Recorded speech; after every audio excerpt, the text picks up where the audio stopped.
hãy tha thứ cho ngay lúc này đã bỏ anh về cuộc thi.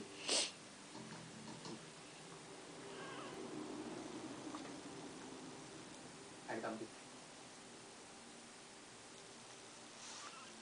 Cho tôi gửi lời thăm thí sinh đi. Đi Nhã Lan, chụp trễ rồi. Chị tìm tôi có việc gì? Quỳnh Long. Bé ơi, An ơi. Tôi đã suy nghĩ mấy ngày nay rồi. An. Tôi quyết định. An nè. Theo kế hoạch ban đầu. An ơi. Ý chị là không sẽ trả thù chứ đinh đinh hồn đó hả? Tại sao vậy?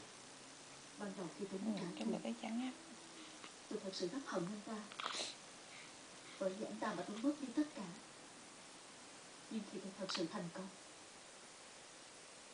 tôi lại phát hiện trong lòng mình chẳng hề vui, mà ngược lại rất đau khổ. Sự đau khổ này còn khó chịu hơn là ngồi tù. Bây giờ tôi mới hiểu, thật ra báo thù là vô ích. Bởi vì khi báo thù, anh phải nói rất nhiều. con ơi. Cho nên tôi không muốn tiếp tục nữa. Con nè. Mèo. Ok. Vậy chị có dự định gì chưa? Bye.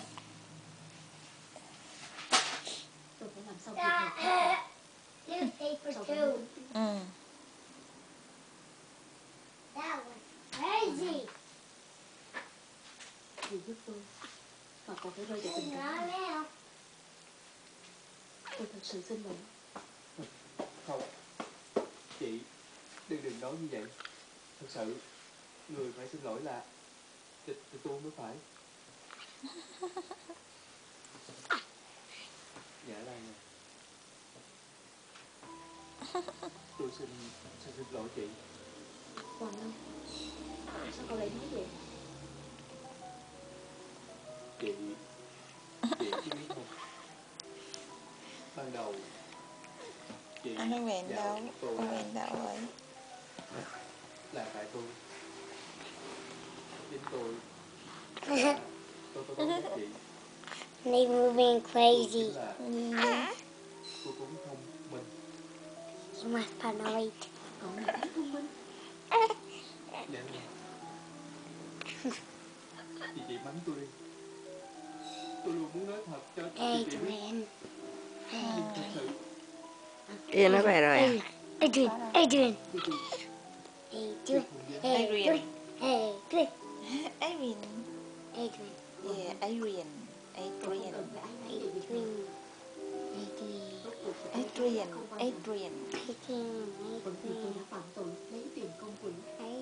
nhưng mà tôi Oh, the mouth is open. That's very No, funny. it's open. Yeah, and Cảm ơn cậu. Có cậu hiểu tôi như vậy. Tôi không It's có thể open làm like that.